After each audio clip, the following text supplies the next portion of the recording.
Da jeg var ganske ung, så vi snakker 5-6 år, der var jeg rigtig bange for vand. Det er meget mørkt, og der er meget tang, og jeg har jo en livlig fantasi, så jeg forestillede mig jo, ål var det værste. Jeg forestillede mig jo, at der var nogen, der lå og ville gøre mig noget. Så det var sådan, det var lidt på trods af alt det, jeg lærte at svømme, og jeg var ikke rigtig tryg ved det. Men så for 10 år siden, der skete der lige pludselig noget. Det er jeg kom ned og så, hvad snakker vi om. Små dyr, der lever i planter, og alting har sin funktion. Der er ikke noget, der bare er der for sjov. Al form handler om overlevelse. Og det kunne virkelig bruges til noget. Det handler lidt om sådan en koral, som jeg ser under vand, og som egentlig ligger smidt hen et sted af strømmen. Og som egentlig er et skelet af et dyr, der har haft skind på, og som har lignet noget helt andet. Men af en eller anden grund, så er den bare fascineret mig så meget, så jeg har omsat den til en krukke. I stedet for den flade diskusagtige, så har jeg så lavet en krukke, hvor jeg har tænkt i en form, som spænder ud, og så sætter jeg alle de her lameller på, som jeg så arbejder meget sådan salsigt med, når jeg sætter dem på. Det er ikke bare sådan flap. Det er med at massere dem og fornemme dem i forhold til hinanden. Og der er virkelig arbejdet så meget med at trykke og hive og på en eller anden måde få det integreret. Og jeg bygger den jo op undervejs, så jeg er nødt til at holde nogle pauser, så ligesom den kan nå at sætte sig lidt, fordi det er en relativt tung form. Så på en eller anden måde, så handler det så meget om samarbejde og temperament, og vi kan rigtig blive uvenner. Men jeg har jo så, fordi jeg er en rigtig dårlig taber, jeg vil altid vinde. Så derfor så har jeg lavet nærmest kuvøse børn. Når jeg laver visse ting, så skal de understøttes, fordi de bliver så bløde, når jeg hælder blødt ler over det, der hedder begitning. Så kan det finde på at revne og ligesom blive skåret igennem, fordi der jo også er vand, jeg tilfører gennem de der begitninger. Og så har jeg opdaget, at man kan faktisk svøbe dem ind. Altså for eksempel sådan nogle former her, som vi kan snakke om senere. De trækker så meget i den ene ende, og i den anden ende, og så kan de meget let revne her. Så har jeg opdaget, at de skal jo støttes. De skal jo lægges ind i noget fint, tyndt plastik og bindes op. Og sådan har jeg altså faktisk været i stand til at lave forme på en måde, som ikke er opfundet. Og så topper jeg det med efter første brænding, at jeg masserer noget glasur ind og tager noget af igen. Lidt sur ind og lidt for lov at sidde.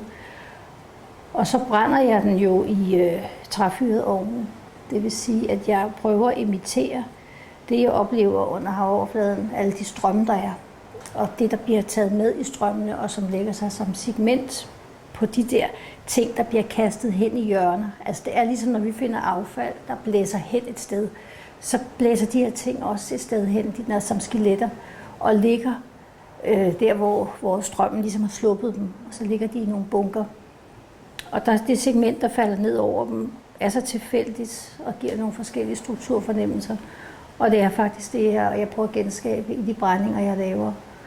Og træbrænding, det er, dels er det imitationen, men det er også den lange proces, fordi sådan en ovn tager minimum et døgn og stå og smide træ ind i, og man har ikke noget teknologi på, det er rent træ. Og det er at lære at se farver, hvor varmt det er det. Og man har nogle ganske få hjælpeværktøjer, nogle små smeltbare trekanter, der fortæller, hvor man cirka er temperaturmæssigt. Og asken bliver så det, der hvirvler rundt som strømmen, og det falder ned over tingene. Og så bliver det så toppet med, at der kommer soda i til sidst, som så går ind og forsejler noget og opløser noget. Så jeg ved aldrig præcis, hvad jeg får ud af det, men med læringen, så ved jeg, hvad de stille områder er, og hvordan jeg skal placere den i forhold til andre ting derinde, så man ligesom kan få et skyggeområde, ligesom du kan se af sand under vand. Der kommer nogle hulninger, som har noget at gøre med nogle andre ting i vandet, en stor sten, en beplantning af tang eller et eller andet.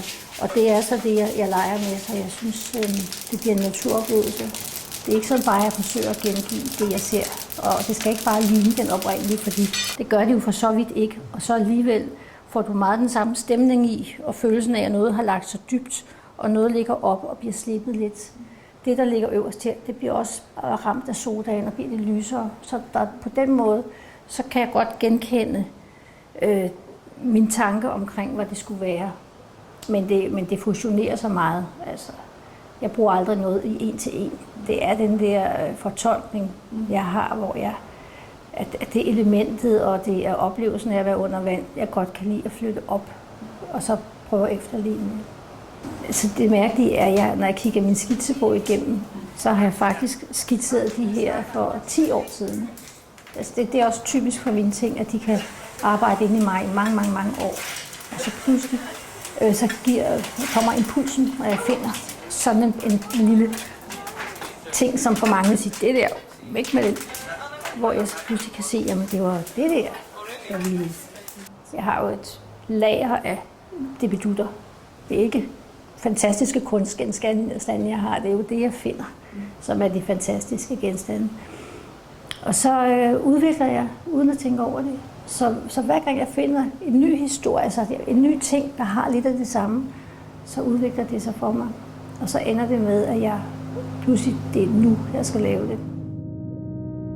Fordi jeg jo går altid på strande og natur, så har jeg så været fascineret af, hvordan de optræder. Først som sådan nogle bitte små snotklatter, man tror, der ligger på stranden. Og så oplever jeg deres udvikling, at de får de der flotte former og inde i midten.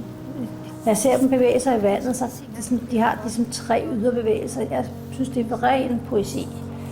Og så har det passet med, at jeg begyndte at lave porcelæn. Så nu laver jeg faktisk nogle gobbellamper, som er virkelig studie i, hvad gør de, og hvordan føles de. Og der er hænderne jo på igen. Jeg ved jo godt præcis, hvordan en gobbel føles. Og jeg har også prøvet at løfte dem op og se, hvordan de så udvikler sådan nogle ægstrenge, tror jeg nærmest det er. Altså, jeg er klar over de væsener. De udvikler sig. De har sæson. De har også informering. Der sker en masse ting, som jeg også bliver optaget af. Og så prøver jeg at gengive deres former og deres proces i lamper. Altså, jeg har det sådan, at der er ingen grænser for, altså, hvad man kan gøre og tillade sig på en eller anden måde. Altså, hvis jeg synes, der mangler en lille detalje, så gør jeg det gerne, altså resten af arbejdet. Og laver en ny art. Jeg har bare ikke navnet på de nye arter, jeg får lavet. Og det er ikke nogen hemmelighed, jeg lider forfærdeligt under, sådan som naturen bliver minimeret. Altså bare her til morgen, så kører jeg ind i Svendborg, og i går var jeg så glad for, at der voksede blomster på rabatten. Der har lige været en mand og fjernet det hele. Jeg tænker, det er jo et kæmpe tab. Altså jeg tror ikke, det handler om trafiksikkerhed. Jeg tror, det handler om, at der skal være orden. Men jeg ved jo godt, hvor mange dyr, der savner det der, og jeg ved godt, hvor mange mennesker, der savner det der. Og det er noget af det, jeg har rigtig svært ved. Det er at se, hvordan vi snakker om natur, men jeg ved ikke, hvor mange mennesker, der ser det.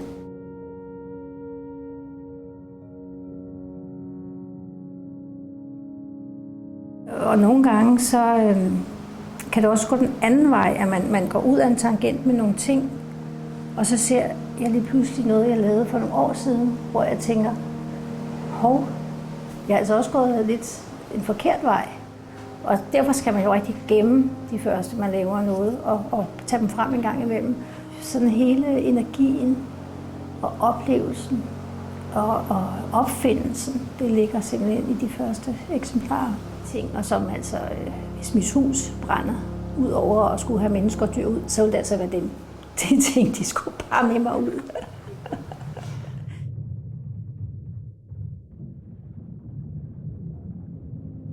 Altså, en kop er ikke bare en kop. En kop skal være god at holde i. Den skal ligne noget. Altså, jeg kan lige prøve at vise her, at jeg jo godt kan lide at lave sådan en her. Den holder man godt på, men den er jo også en konkylie. Altså den der vidunderlige façon, og så man får sådan ro i hånden. Man brænder sig heller ikke så meget, fordi man slapper af. Det er sådan noget, jeg tænker ind i, når jeg laver noget. Og det skal både være smukt, og med en dekoration, jeg også har set på en konkylie. Og så skal den også bare være en god kop og skulle kunne flere ting på en gang.